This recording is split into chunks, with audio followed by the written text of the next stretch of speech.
आज के लेक्चर का आगाज करते हैं। लेक्चर नंबर हमारा है 10। अच्छा, प्रीवियस लेक्चर में हमने जो प्रीवियस चैप्टर था बेसिकली चैप्टर 1 वो हमारा खत्म हो गया। उस चैप्टर में हमने स्टडी किया था कंपनी से रिलेटेड कुछ बेसिक कंसेप्ट्स और फिर एक खास टाइप ऑफ कंपनी स्टडी किया था, association not for profit, types of company और एसोसिएशन नॉट फॉर प्रॉफिट। अच्छा, जो लास्ट कंसेप्ट हमने इस चैप्टर में पढ़ा था वो कौन सा था?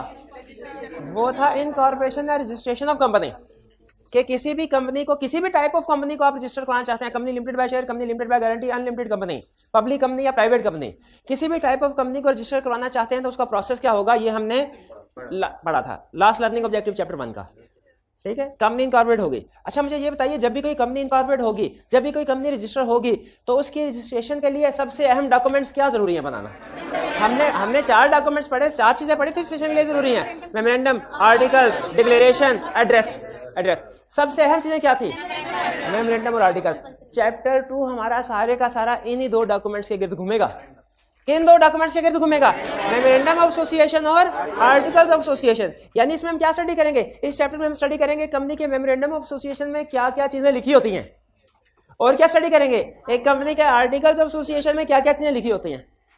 अच्छा, मुझे बताइए, अभी हमने पढ़ा कुछ भी नहीं इसके बारे में, लेकिन मुझे सोच के बताइए, कंपनी के मेमोरेंडम ऑफ एसोसिएशन में ज्यादा चीजें लिखी होती हैं कि आर्टिकल्स में? आर्टिकल्स में। शाबाश। मेमोरेंडम में हो सकता है 6-7 चीजें लिखी हो, आर्टिकल में हो सकता है 20-25 चीजें लिखी हो। तो आर्टिकल्स ऑफ एसोसिएशन जो है वो ज्यादा लेंथी डॉक्यूमेंट है मेमोरेंडम की निस्बत। मेमोरेंडम में बेसिक इंफॉर्मेशन होती है कंपनी के बारे में, जो ज्यादातर आउटसाइडर्स के लिए होती है, लेकिन आर्टिकल्स ऑफ एसोसिएशन में जो इंफॉर्मेशन होती है वो इंटरनल नेचर की होती है, कि कंपनी के जो इंटरनल अफेयर्स होंगे, इंटरनल मामलात होंगे, वो कैसे चलेंगे। ठीक है, जैसे मैनेजमेंट के बारे में इंफॉर्मेशन, मैनेजमेंट कैसे अपने डिसीजन मेकिंग वगैरह करेगी, और दूसरी चीजें।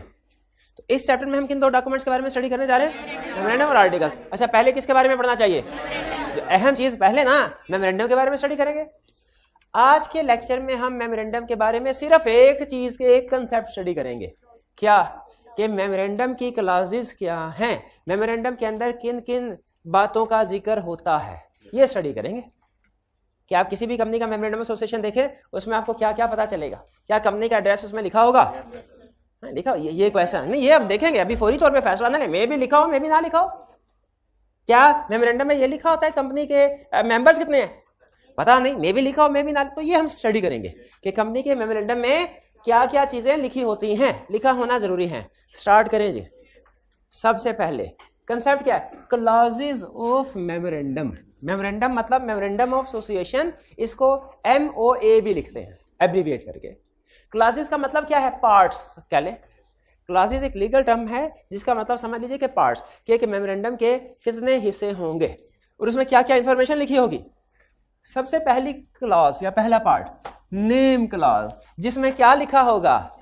कंपनी का नाम लिखा होगा। और किसका नाम है? डायरेक्टर्स का नाम तो नहीं लिखा होगा, शेयर होल्डर का नाम तो नहीं लिखा होगा, कंपनी का नाम लिखा होगा। क्या किसी कंपनी का कोई नाम होता है? नाम होता है, बिल्कुल, और लाजमी है नाम हो, और नाम भी ऐसा हो कि किसी और का ऐसा नाम ना हो। नाम भी ऐसा हो किसी और का ऐसा नाम ना हो। तो कंपनी का नाम क्या है, ये कहाँ लिखा होगा? नेम क्लॉज में।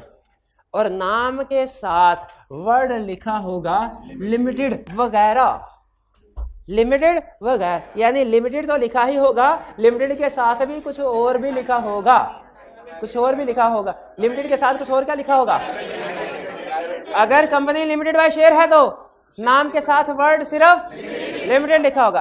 अगर लिमिटेड बाय गारंटी है तो, पब्लिक लिमिटेड है तो पब्लिक कंपनी है सिर्फ लिमिटेड लिखा, प्राइवेट है तो प्राइवेट लिमिटेड लिखा होगा। शाबाश। और अगर कोई सब्सिडरी कंपनी है तो, अगर कोई पब्लिक कंपनी है वो सब्सिडरी है किसी होल्डिंग की, लिमिटेड लिखा, सब्सिडरी नहीं लिखा होगा। होल्डिंग के नाम में भी होल्डिंग नहीं लिखा होगा। हाँ, ये ज़हन में रखिएगा, होल्डिंग और सब्सिडरी ये नाम के साथ नहीं लिखे जाते। आपको किसी भी कंपनी का नाम देख के ये तो पता चल जाएगा पब्लिक है कि प्राइवेट है, ये भी पता चल जाएगा लिमिटेड बाय शेयर है, लिमिटेड बाय गारंटी है, लिमिटेड है, लेकिन ये नहीं पता चलेगा कि होल्डिंग कंपनी है कि। अच्छा, अगर पहचान रहे हैं आप, कंसेप्ट बिल्ड हो रहा है, तो मुझे बताइए। अब मैं आपको बताऊंगा नाम में क्या लिखा है, आपने मुझे टाइप ऑफ कंपनी बताना है। नाम में लिखा क्या नाम रखें? अल-फलाह वाला क्वेश्चन था, अल-फलाह लिख रहे थे। Alfalah private limited, Alfalah limited public limited by share. Alfalah guarantee limited, Alfalah unlimited, Alfalah Alfalah किसी का नाम सुना? अल्फला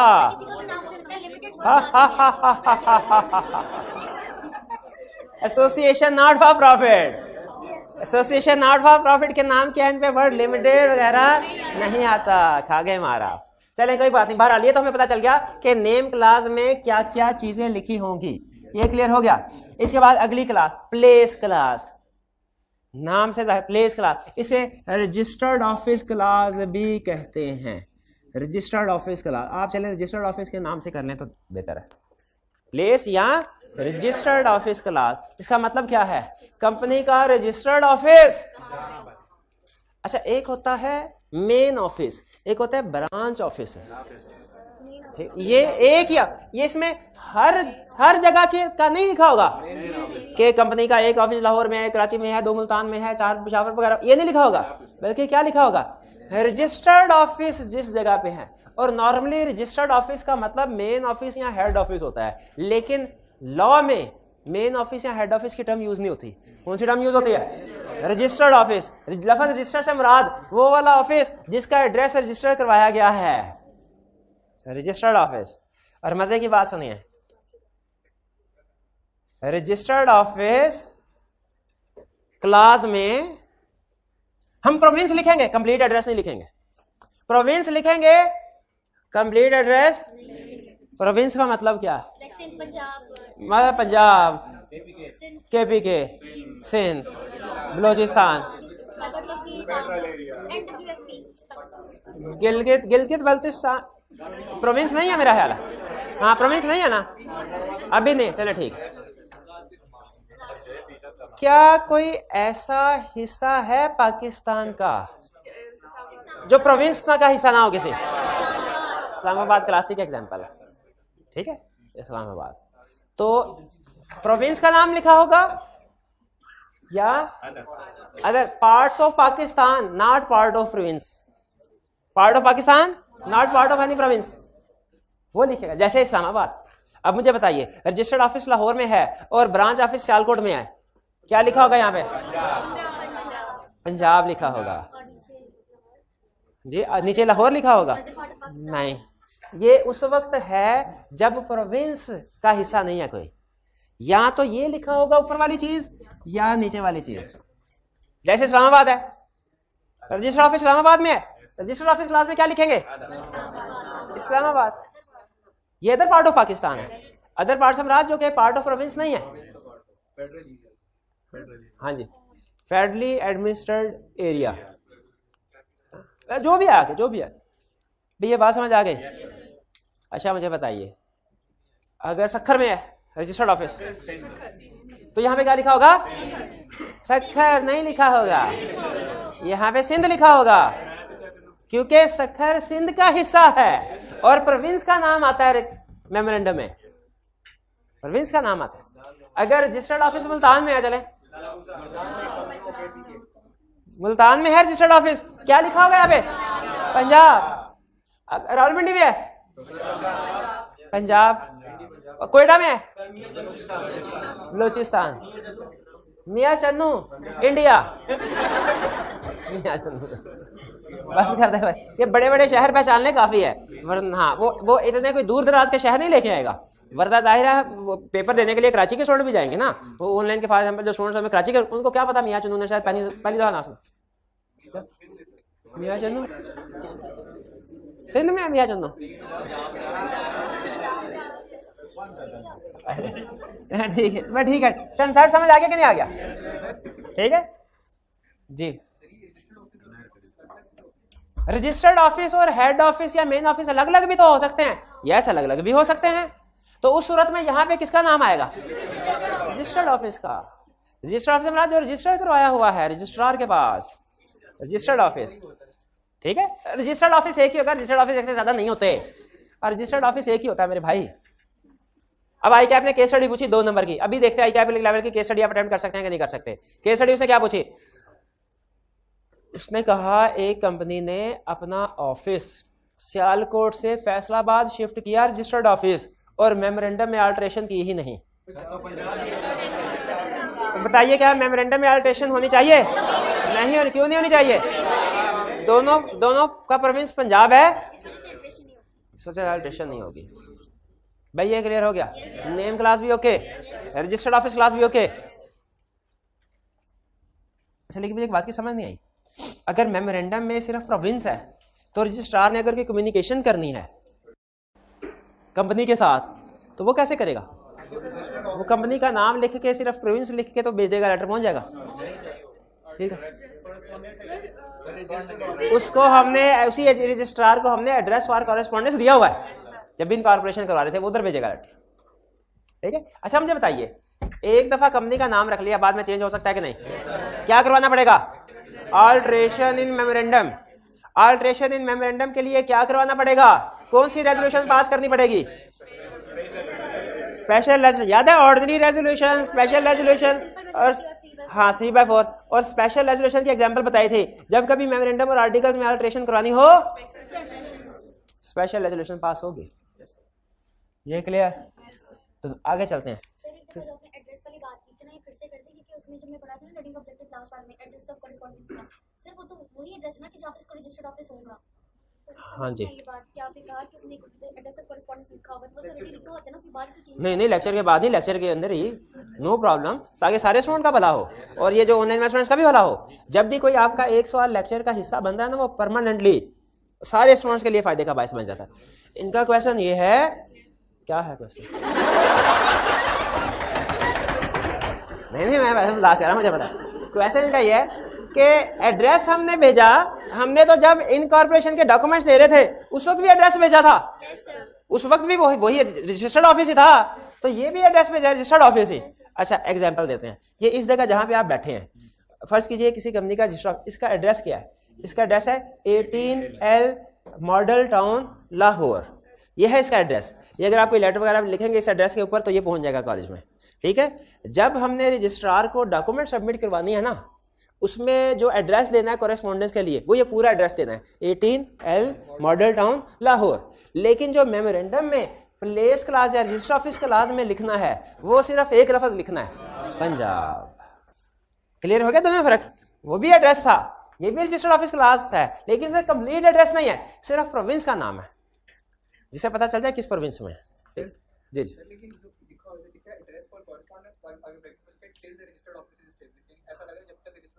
हाँ देखिए, अगर तो यही एड्रेस जो आपने इसी के ऊपर रजिस्टर्ड ऑफिस भी बनाने, क्वेश्चन इनका ये है कि सर उसमें एड्रेस फॉर कॉरेस्पॉन्डेंस के आगे लिखा है till registered office is established. अगर तो यही एड्रेस आपका रजिस्टर्ड ऑफिस बाद में बन जाता फिर तो कुछ भी करने की जरूरत नहीं है। लेकिन जो अगर आपने इनिशियली एड्रेस दिया, बाद में रजिस्टर्ड ऑफिस किसी दूसरे एड्रेस पे बना रहे हैं, तो चूंकि चेंज कर रहे हैं रजिस्टर्ड ऑफिस, तो वो फिर आपको बताना पड़ेगा रजिस्ट्रार को। बात समझ आई? नहीं आई? फिर से सुने। नहीं अच्छा, अब मैं जरा एग्जाम के पॉइंट ऑफ व्यू से 2-3 क्वेश्चन आपसे पूछने लगा। रजिस्ट्रार को एड्रेस दिया लामा ये इसका मॉडल टाउन का, ठीक है। मेमोरेंडम में क्या लिखा होगा? मेमोरेंडम में पंजाब। और जो कम्युनिकेशन के लिए एड्रेस दिया उसमें क्या लिखा होगा? Model town. बाद में इसको शिफ्ट करके लामा इकबाल टाउन ले गए। पहले बताइए क्या मेमोरेंडम में अल्टरेशन की जरूरत है? क्योंकि लामा इकबाल टाउन के साथ ये भी लाहौर में है, पंजाब में है, लेकिन क्या रजिस्ट्रार को बताने की जरूरत है? यही वो कह रहा है। हाँ, कम्युनिकेशन कि जब कभी आप अपना ऑफिस उठा के साथ वाली सड़क पे भी ले जाना तो रजिस्ट्रार को, फिर क्योंकि उसने कम्युनिकेशन करनी, उसके लेटर नहीं पहुंचेंगे वरना आपके पास।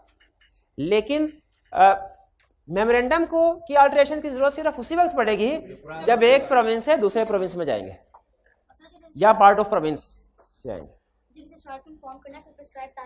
हाँ, क्या रजिस्ट्रार को जो इन्फॉर्म करना है प्रेस्क्राइब, अभी हमने नहीं पढ़ा, लेकिन शायद कोई टाइम हो, में भी 15 दिन के आसपास का कोई टाइम हो कि जिसमें हमने करना, अभी नहीं पढ़ा, या शायद 7 दिन का होगा, ये अभी देखेंगे इसको, ये भी पढ़ेंगे। हाँ जी। अच्छा, लेकिन ना हमने कहा, ये असल में ना डेज याद करना हमेशा मेरे लिए मसला होता है। लॉ में किसी जगह पे 7 दिन, किसी जगह पे 15 दिन, किसी जगह 28 दिन, किसी जगह 30 दिन, 45 दिन, 35 दिन। तो हमने क्या किया है, एंड पे ना एक, आप अगर बुक है ना, इसके एंड पे देखें, सारे डेज इकट्ठे करके रख दिए। फारिग बैठे ना, कभी अफ्तारी में अभी 25 मिनट है, कुछ काम करने को दिल नहीं कर रहा और रोजा भी जल्दी नहीं खुल रहा, टाइम गुजर नहीं रहा, तो फिर क्या करना है हमने, ये डेज को वगैरह पढ़ना शुरू कर देना। हाँ ये 10-15 पता ही नहीं चलेगा आपको कब अफतारी हो गई है। ऐसी नींद आएगी। आगे चलते हैं। Principal line of business class. अच्छा, इसमें अहम चीज है, ये क्लास है तो इसलिए क्लास कर रहे हैं। बिजनेस क्लास का मतलब क्या है?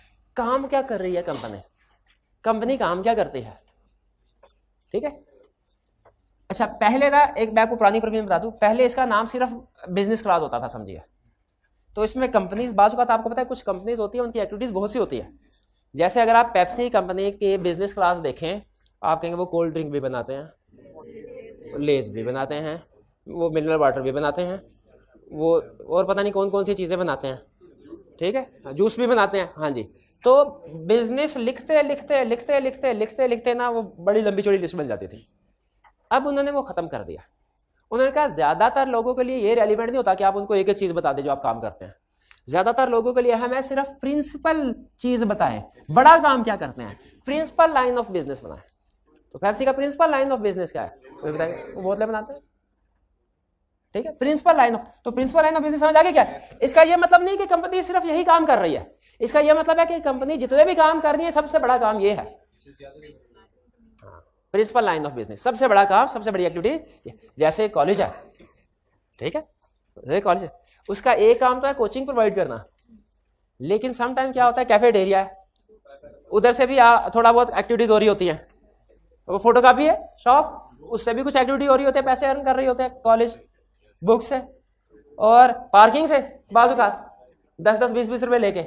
तो ये सारी क्या एक कॉलेज के principal line of business class में ये सारी एक्टिविटीज होनी चाहिए? सिर्फ प्रिंसिपल कौन सी, मेन क्या कैफे, अच्छा ये पढ़ाना, इससे ठीक है, हाँ, इससे प्रिंसिपल लाइन ऑफ बिजनेस से जिससे सबसे ज्यादा रेवेन्यू करना, मेन एक्टिविटी आएगी। तो यहाँ पे क्या कह रहा है, इस क्लास में क्या लिखना है आपने, इस क्लास में मेंशन करना है आपने क्या कि प्रिंसिपल लाइन ऑफ बिजनेस क्या है आपकी कंपनी का। अच्छा, क्या प्रिंसिपल लाइन ऑफ बिजनेस बाद में चेंज हो सकता है? यस, हो सकता है, हो सकता है, हर क्लास ही चेंज हो सकती है, ये ध्यान में रखिएगा। आर्टिकल्स में हर क्लास सिंपल हो मेंशन करना एंड मैच विद नेम, और ये principal line of business name के साथ मैच होना चाहिए, ठीक है। आप किस जगह पे बैठे हैं, इसका नाम क्या है, क्रिसेंट कॉलेज ऑफ अकाउंटेंसी। नाम से आपको इनका बिजनेस पता चल रहा है? अच्छा, लेकिन इसमें कैफेटेरिया है, उसमें बाज़ औक़ात समोसे पकोड़े भी होते हैं, तो कैसा लिख सकते हैं, क्रिसेंट पकोड़ा शॉप लिख सकते हैं? नहीं लिख सकते, ये गलत होगा। क्यों? Principal line of business. तो वो कह रहा है नाम में ऐसा लफ्ज होना चाहिए जो आपके लाइन ऑफ बिजनेस के साथ मैच करता हो, या इसको यूं कह ले, लाइन ऑफ बिजनेस जो भी है वो नाम के साथ मैच करती हो। नाम और काम, शाबाश, मिलते जुलते हो, बेहतरीन। ये कौन था जो बोला था, शाबाश। नाम और काम, नाम और काम ये मैच होते हो, नाम में काम आता हो, नाम में इस लाइन का मतलब क्या है कि principal line of business must match. इसके लिए एक मुश्किल सा वर्ड लिखा हुआ, कमेंजुरेट विद, पता नहीं कुछ इस तरह का लफ्ज लिखा हुआ है, मुश्किल नहीं, यहाँ पे हमने आसान करके लिखा हुआ, आई क्या की बुक में मुश्किल सा लफ्ज लिखा हुआ। तो इसका मतलब क्या हुआ कि नाम और काम मैच होते हो, यानी नाम से पता चले काम क्या है, ठीक है। आप किसी भी कंपनी का नाम बता सकते हैं, किसी नहीं कंपनी ये पार्टनरशिप है, इसलिए फर्म्स है। आदम जी इंश्योरेंस कंपनी आपने सुना कभी ना? बताइए इसके, सुजुकी नहीं, सुजुकी मोटर्स, सच गूगल मारो जरा, गूगल मारो, सुजुकी है कि सुजुकी मोटर्स है, देखो पाकिस्तान की जिसके ऊपर कंपनीज एक्ट अप्लाई करवाना है, ये कंपनीज एक्ट के प्रोविजन है। फॉर एग्जांपल ले, पहले मुझे बता, आदम जी इंश्योरेंस कंपनी सुना कभी नाम? आदम इंश्योरेंस नहीं सुना हुआ? फातिमा फर्टिलाइजर नाम ये सुना हुआ है? तो ये क्या कहते हैं, फर्टिलाइजर का नाम में काम पता चल रहा है ना, ये कह रहा हूं कि नाम आदम जी इंश्योरेंस कंपनी नहीं, मजाक में कह रहा हूं, नहीं, जिस तरह उन्होंने बताया ना वो ज़हन में बैठ जाता है, जोर दे के कोई लफ्ज बोले ना ज़हन में बैठ जाता है। तो आदम जी इंश्योरेंस कंपनी, जो इंश्योरेंस का लफ्ज है ये हमें बता रहा है इसका लाइन ऑफ बिजनेस क्लास। भैया बात समझ आ गई? लेकिन याद रखिए प्रैक्टिकली कुछ कंपनीज ऐसी हैं जिनके नाम में उनका काम नहीं लिखा होता, जैसे कैंडी क्रश, ये कंपनी थोड़ी, फौजी फाउंडेशन, ये ऐसी कंपनीज है जो कंपनीज एक्ट 2017 से पहले रजिस्टर्ड हो चुकी थी। ये जो प्रोविजन आई है ना मैच होना चाहिए, ये कंपनीज एक्ट में प्रोविजन आई है 2017 में। तो 2017 में जो पुरानी कंपनीज ने जब ये प्रोविजन आई तो वो चीख पड़ी, उन्होंने कहा सर हमने साल लगा के अपने नाम की गुडविल क्रिएट किया है और अब आप ये प्रोविजन लगा के नाम में काम भी आना चाहिए, हमारा नाम चेंज हो जाएगा, हमारा नाम चेंज हो गया तो एक ब्रांड रिकॉग्निशन जो होती है वो चेंज हो जाती है। तो फिर ला ने कहा अच्छा ठीक है पुरानी कंपनीज पुराने रूल के मुताबिक चलें, आज के बाद नई कंपनी जो भी रजिस्टर्ड होगी उसका काम और नाम मैच होना चाहिए। हाँ जी क्लियर। अच्छा मुझे ये बताइए कंपनी कोई भी बिजनेस में इन्वॉल्व हो सकती है, कोई भी काम बिजनेस नहीं, इलीगल काम नहीं कर सकती। 3 तरह के काम होते हैं, एक इलीगल या प्रोहिबिटेड कहते हैं, एक कहते हैं रिस्ट्रिक्टेड, एक कहते हैं अलाउड। 3 बिजनेस है, कौन कौन से? प्रोहिबिटेड, ये प्रोहिबिटेड और रिस्ट्रिक्टेड में फर्क मैंने पहले बताया प्राइवेट कंपनी। अलाउड का मतलब क्या है? कोई भी बिजनेस कर सकते हैं। अलाउड और प्रोहिबिटेड का मतलब क्या है? वो बिजनेस जो आप कभी भी नहीं कर सकते। अलाउड बिजनेस का मतलब क्या है? वो बिजनेस जो जब मर्जी कर लें। प्रोहिबिटेड का मतलब कभी, जैसे स्मगलिंग कभी भी नहीं कर सकते, ठीक है। इलीगल चर्स वगैरह बेचना है, ये वाला काम कभी भी नहीं कर सकते। और राइस की इंपोर्ट एक्सपोर्ट मैन्युफैक्चरिंग और ये इस तरह की चीजें, व्हीकल्स की, ये कभी भी कर सकते हैं, ठीक है। कुछ काम ऐसे हैं जो रिस्ट्रिक्टेड है, कर सकते हैं लेकिन इजाजत लेनी पड़ती है रेगुलेटरी अथॉरिटी से। क्या आप पाकिस्तान में अपना बैंक खोल सकते हैं? खोल सकते हैं, स्टेट बैंक ऑफ पाकिस्तान से इजाजत लेनी पड़ेगी। क्या कोई हॉस्पिटल खोल सकते हैं, मेडिकल कॉलेज खोल सकते हैं? नहीं, वो यूनिवर्सिटी ऑफ हेल्थ साइंसेज से परमिशन लेनी पड़ती है।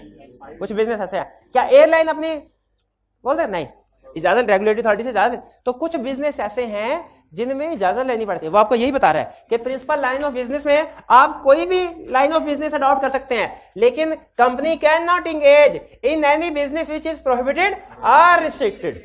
प्रोहिबिटेड का मतलब क्या है? जो मना है काम नहीं कर सकते। रिस्ट्रिक्टेड का मतलब क्या है? जो कर, लेकिन अप्रूवल चाहिए होगी, यानी ये वाला काम अप्रूवल के साथ कर सकते हैं। नहीं, हर काम के लिए अप्रूवल नहीं चाहिए, मतलब रेलिवेंट अथॉरिटी से अप्रूवल नहीं चाहिए, ठीक है। आपने रजिस्ट्रार के पास जाके रजिस्ट्रेशन करवानी है, वो रजिस्ट्रेशन होती है, वो अप्रूवल नहीं होती है साला। देखिए कुछ ना कुछ लॉज तो उनका क्वेश्चन यह है कि सर हर बिजनेस के ऊपर ही कोई ना कोई लॉ अप्लाई होता है। देखिए फूड अथॉरिटी की आपने एग्जांपल दी कि उसके लिए परमिशन लेनी पड़ेगी। फूड अथॉरिटी वाले आपको बिजनेस करने की, जहां तक मेरी अंडरस्टैंडिंग, वैसे कोई वकील बता सकता है, बिजनेस करने या ना करने की परमिशन नहीं देते। वो ये होता है कि जी बिजनेस अगर करना है ना तो क्वालिटी ये स्टैंडर्ड होने चाहिए। अच्छा बात। अच्छा मुझे ये बताइए प्रिंसिपल लाइन ऑफ बिजनेस में क्या लिखा होगा? समझ आ गया? जो सबसे बड़ा काम। कैसे पता चलेगा कि प्रिंसिपल लाइन ऑफ बिजनेस कौन सा है? एक कंपनी 4 काम कर रही है, नहीं, आप एक कंपनी के चीफ एग्जीक्यूटिव हैं, आपने उस कंपनी का नाम रखना है अच्छा सा, ठीक है। वो कंपनी 4 काम कर रही है, तो कौन सी वाली बिजनेस एक्टिविटी को नाम का हिस्सा बनाना? जो प्रिंसिपल होगी। शाबाश। तो मुझे बताइए ये कैसे पता चलेगा कौन सी प्रिंसिपल है? जिसका रेवेन्यू सबसे ज्यादा होगा, इन्होंने ये कहा, या जिस सेगमेंट के एसेट सबसे ज्यादा होंगे। जैसे पेप्सी के केस में हम देखेंगे कि जी इनकी 20 प्रोडक्ट्स हैं, सबसे ज्यादा रेवेन्यू किस प्रोडक्ट में है? वो इसमें लाइन ऑफ बिजनेस। या बात बात ऐसा होता है कि कंपनी कहती है हम तो अभी ताजा बने हैं, अभी तो सेल हमारी शुरू हुई नहीं, लेकिन हमने एसेट्स वगैरह लाके इंस्टॉल कर दिए। तो उस सूरत में फिर रेवेन्यू की बजाय क्या रूल लगेगा कि सब्सटेंशियल एसेट्स और रेवेन्यू, जो भी सब्सटेंशियल सबसे ज्यादा होगा वो कंपनी का प्रिंसिपल लाइन ऑफ बिजनेस कहलाएगा। यानी आपके पास 2 क्राइटेरिया, अगर एक कंपनी एक से ज्यादा एक्टिविटीज में इन्वॉल्व है और डिसाइड करना है प्रिंसिपल लाइन ऑफ बिजनेस कौन सा है, तो हमारे पास ये डिसीजन करने के लिए 2 क्राइटेरिया, पहले एक रेवेन्यू क्राइटेरिया, एक एसेट। सब्सटेंशियल का मतलब सबसे ज्यादा, जिस लाइन ऑफ बिजनेस में सबसे ज्यादा रेवेन्यू जनरेट हो रहा है वो हमारा क्या बन जाएगा? Principal line of business. और अगर रेवेन्यू की फिगर किसी वजह से नहीं है हमारे पास, तो जिस लाइन ऑफ बिजनेस में सबसे ज्यादा एसेट होल्ड किए हुए हैं वो प्रिंसिपल लाइन ऑफ बिजनेस बन जाएगा।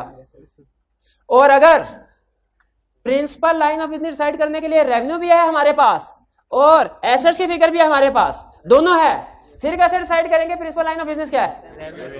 दोनों में से whichever is higher.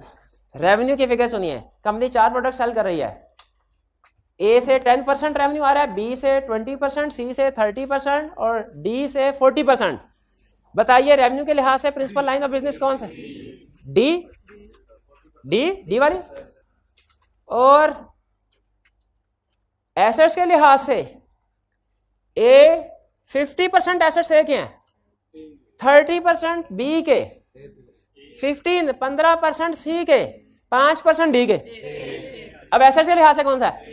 A. Revenue के लिहाज से डी, एसेट के लिहाज से ए, दोनों सामने है तो विच एवर इज हायर। कौन सी वाली परसेंटेज हायर है? ए। तो हमारा प्रिंसिपल लाइन ऑफ बिजनेस क्या होगा? ए। तो ये डिसाइड करना सीख लिया हमने principal line of business class. चलिए गुड।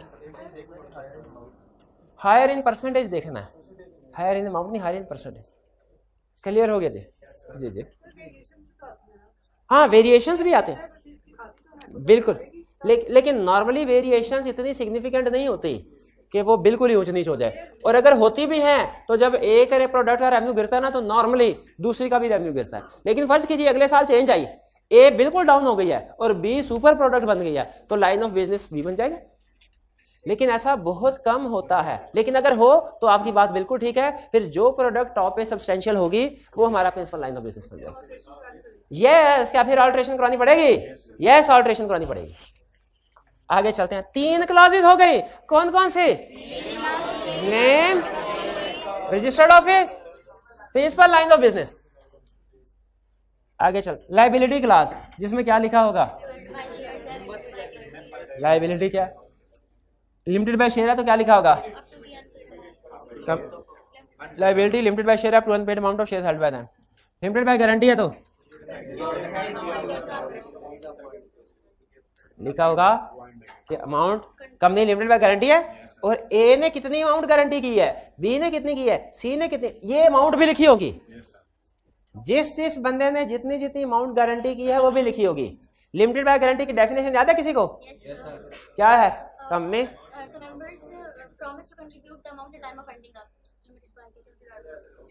इसमें आर्टिकल्स और मेमोरेंडम का लफ्ज तो आ ही नहीं रहा। Company limited by guarantee definition क्या थी?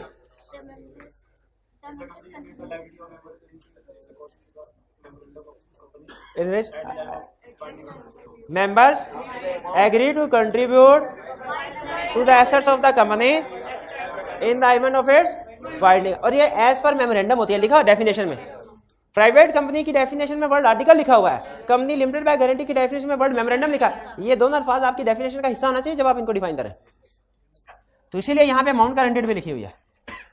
और अगर अनलिमिटेड कंपनी है तो लिखा होगा अनलिमिटेड। तीनों क्लियर? लायबिलिटी क्लास 4 क्लासेस हो गई।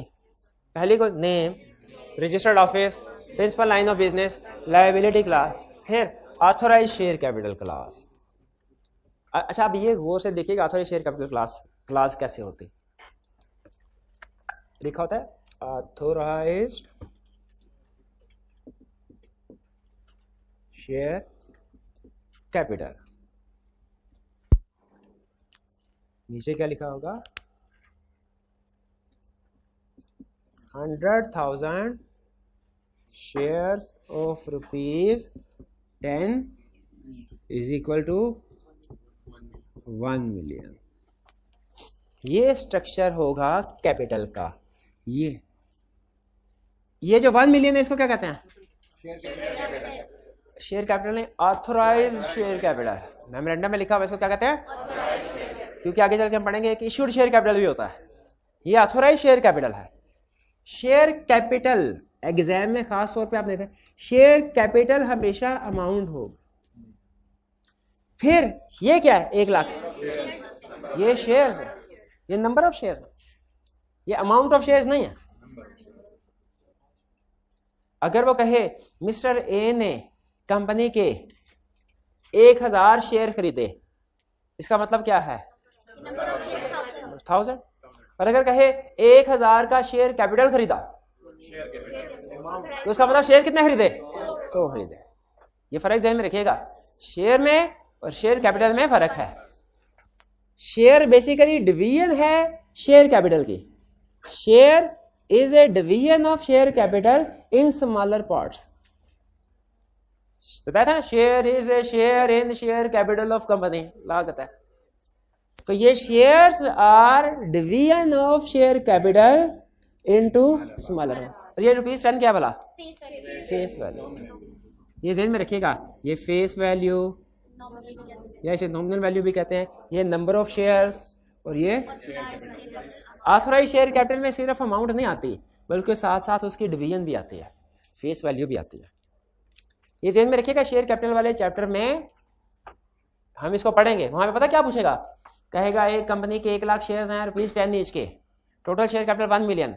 कंपनी इसको चेंज आल्टर करना चाहती है। कंपनी चाहती है 10,000 शेयर ऑफ ₹100 ईच बन जाए, 10,000 शेयर ऑफ ₹100 ईच बन जाए, टोटल ऑथराइज कैपिटल 1 मिलियन ही रहे। बताइए अल्टरेशन की जरूरत है कि नहीं मेमोरेंडम में? है, इसलिए कि ऑथराइज शेयर कैपिटल में अमाउंट्स के साथ साथ डिवीजन भी आती है। अगर अमाउंट तो सेम है लेकिन डिवीजन चेंज हो रही है तो अल्टरेशन इन मेमोरेंडम होगी। ऑथराइज कैपिटल क्लास भी क्लियर हो गया कि टोटल कैपिटल विद डिवीजन। अच्छा, कहता है ये ऑथराइज कैपिटल क्लास उस वक्त आएगी जब कंपनी का शेयर कैपिटल, ये बात मुझे समझ नहीं आई। अच्छा, कंपनी लिमिटेड बाय गारंटी में ऑथराइज शेयर कैपिटल, अगर company limited by guarantee not having share capital है तो ऑथराइज शेयर कैपिटल नहीं आएगा। बिल्कुल उसी तरह जिस तरह किसी कंपनी के मेंबर्स की लायबिलिटी अगर अनलिमिटेड है तो उसमें लायबिलिटी क्लास है गलत,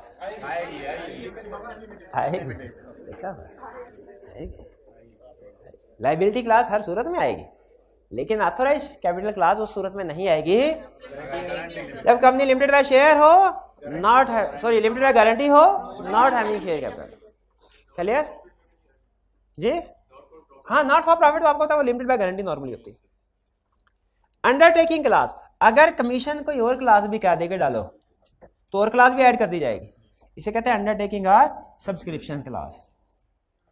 ठीक है, अगर कमीशन ने कोई और अंडरटेकिंग कहा, आपको पता है ना बाज़ कुछ टाइप ऑफ कंपनी के केस में कमीशन कहते हैं, जैसे एसोसिएशन नॉट फॉर प्रॉफिट में कमीशन एडिशनल अंडरटेकिंग भी इंक्लूड करवा देता है मेमोरेंडम में। तो अगर कमीशन की तरफ से एडिशनल हो के इंक्लूड करे तो वो भी इसका हिस्सा बना लेंगे तो मजीद अंडरटेकिंग आ जाएगी। नहीं तो फिर सिंपल सब्सक्रिप्शन क्लास इसको कहेंगे। इसमें फिर सारे सब्सक्राइबर्स साइन करते हैं। भाई मेमोरेंडम का साइन होना जरूरी है।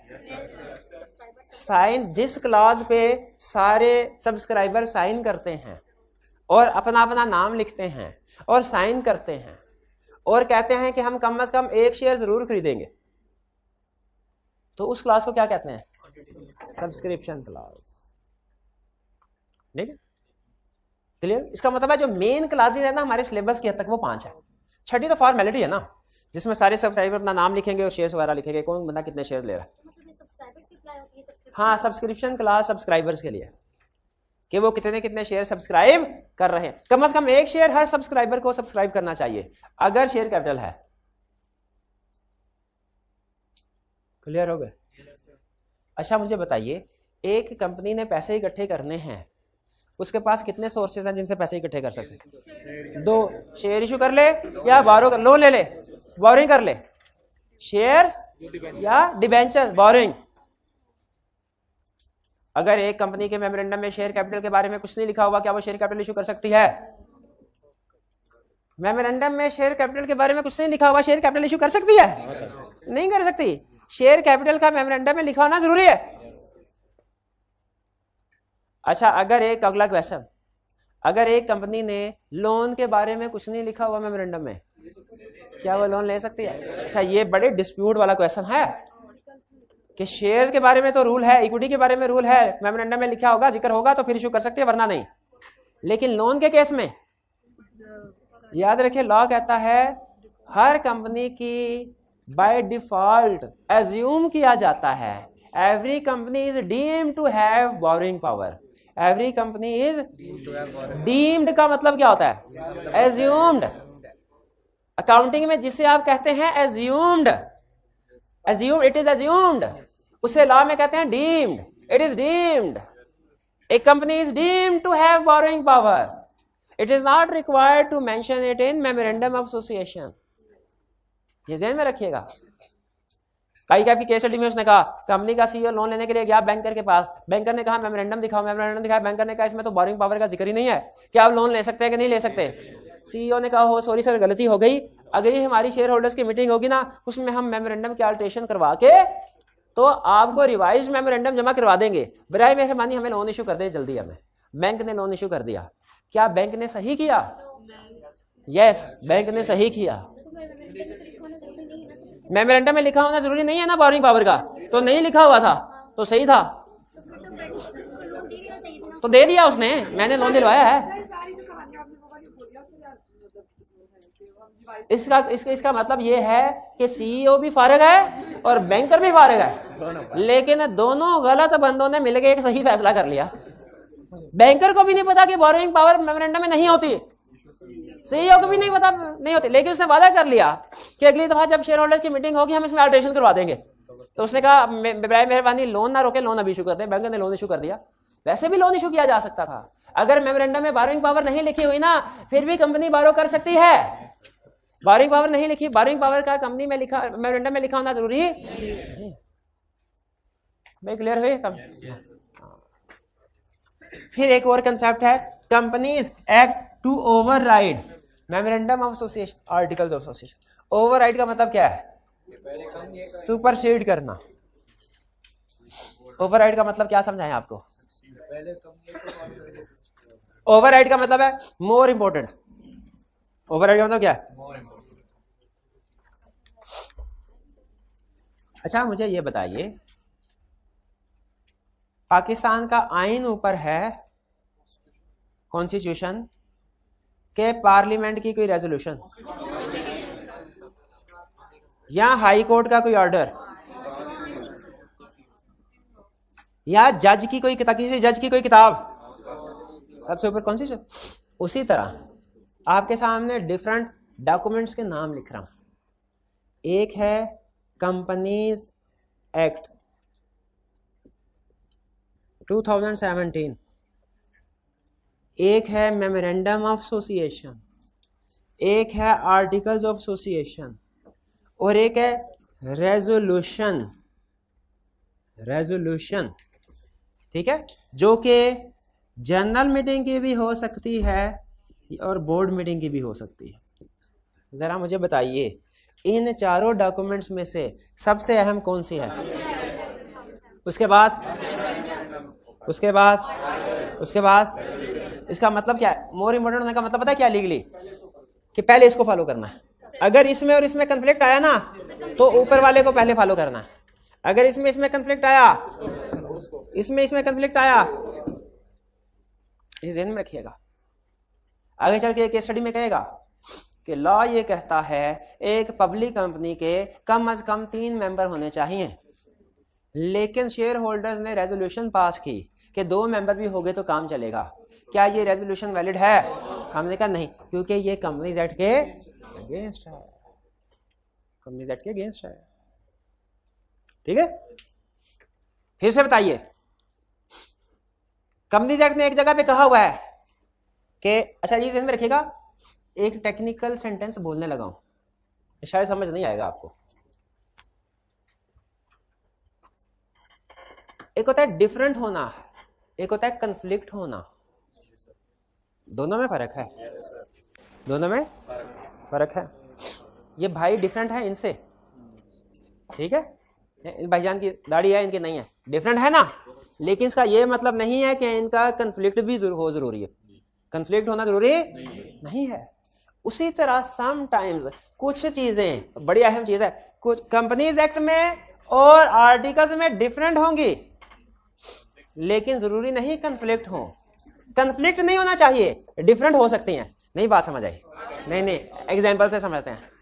कंपनीज एक्ट ने कहा पब्लिक कंपनी के लिए कम से कम 3 मेंबर्स होना जरूरी है। आर्टिकल्स में लिखा है कम से कम 5 मेंबर्स होंगे।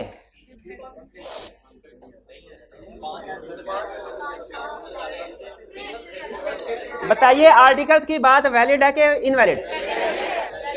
वैलिड है। डिफरेंट है, कन्फ्लिक्ट नहीं। क्यों? कंपनी एक्ट की बात पूरी हो रही है, कंपनी एक्ट की बात। तो ये हिरार्की समझाने का मतलब आपको यही था कि इनमें कन्फ्लिक्ट नहीं होना चाहिए। अगर कभी कन्फ्लिक्ट आता है तो जो ऊपर वाली डॉक्यूमेंट है वो प्रिवेल करेगी, वो ओवरराइड करेगी। क्लियर हो गया? एक और केस स्टडी का एग्जाम्पल पूछूं आपसे। उसने कहा कंपनीज एक्ट में लिखा हुआ है हर शेयर होल्डर का राइट है कि वो जनरल मीटिंग में जाए तो वोट एक्सरसाइज करे, लेकिन कुछ शेयर होल्डर्स ने मिलकर स्पेशल रेजोल्यूशन पास की कि वो जो दूसरा 5% है ना जिसके पास शेयर, वो कभी वोट कास्ट नहीं करेगा।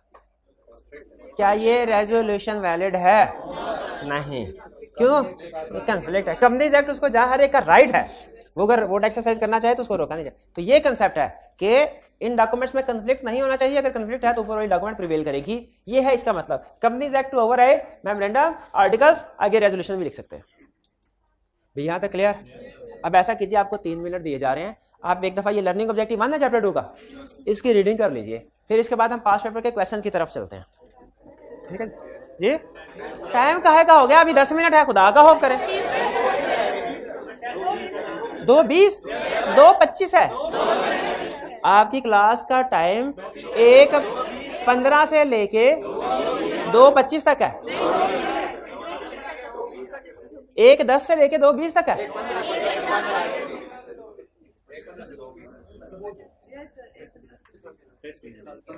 चलें, ठीक है ठीक है ठीक है ठीक है ठीक है।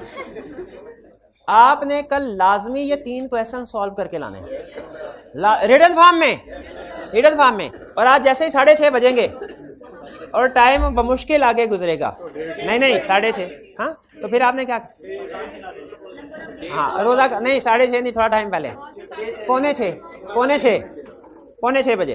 हाँ उसके बाद डेज को आपने देखना शुरू कर देना है, डेज में क्या लिखा हुआ है। ठीक है?